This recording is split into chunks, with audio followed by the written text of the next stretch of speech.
Good afternoon, everyone. I was in the mood to put my camera on and give you an idea of my gardening setup in here. As you can see, I've started some seedlings. I like to keep them wrapped up in plastic to create a greenhouse effect. It does help quite a bit with germinating the seeds. And I also like using supplemental lighting. And surprisingly, it did not set me back a lot of money. It's not a fancy setup. It's fairly bare bones, no timers or nothing fancy like that. I literally just plug it in and do my thing. I've also got a fan here that I usually turn on at night, and I turn it towards my plants. I'm not going to do it now, but what I usually do is just lift up part of the plastic and I turn the fan on. And the reason I like to do that is it helps the stems to thicken up a little bit before you put your seedlings outside. And it gives them a better chance of transplanting outside. That's why I do it. You don't have to do it, but that's my preference. And I want to show you a few more things here. I've got a little shelving. It looks a little janky here, but I've got some shelving for my plants. And I actually started a few more seedlings. Let me show that to you right now. So this is what I've just planted today. This is all veggies. I've got basil, I've got oregano in here. I've got cherry tomatoes, I've got winter squash. I've got zucchini. I think I planted some more zucchini here. And basically what I do is I pre-moisten my soil. And this is actually not soil, this is seed starting mix. Let me show you what I use. So this is what I use. You want to look for seed starting mix.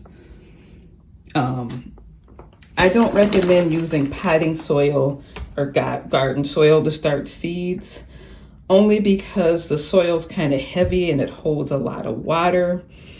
And if you try to use it, I'm not saying you can't grow seeds with it, but it holds onto a lot of water, and the odds of you having issues with seeds rotting are much higher. And that leads me to my next point. That's why I pre-moisten the soil. When you touch your soil, when you pre-moisten it, make sure it feels like a rag you've just wrung out.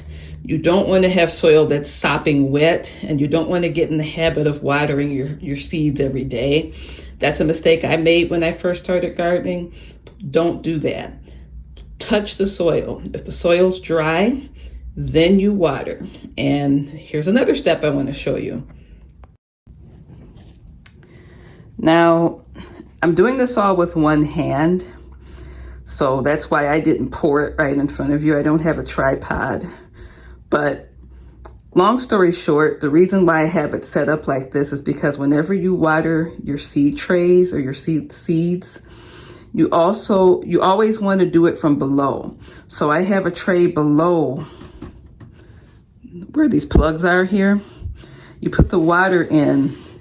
I prefer to use rainwater. If you don't have rainwater and you use water from the tap, you don't have to do this, but I think for the best chance of germination or for the best chance of success, you maybe want to just fill up a gallon jug or something with water the night before and let it sit, so the chlorine and fluoride and all of that off gas, and then you don't have to worry about it harming your seedlings.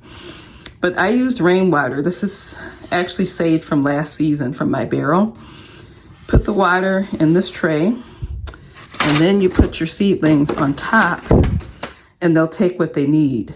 And you don't water them again until you touch the soil or the seed starting medium and see how it feels. If it feels damp, do not water it. No matter how tempted you are, don't water it. You're better off with less water than more. If you put too much water in there, your seeds will rot.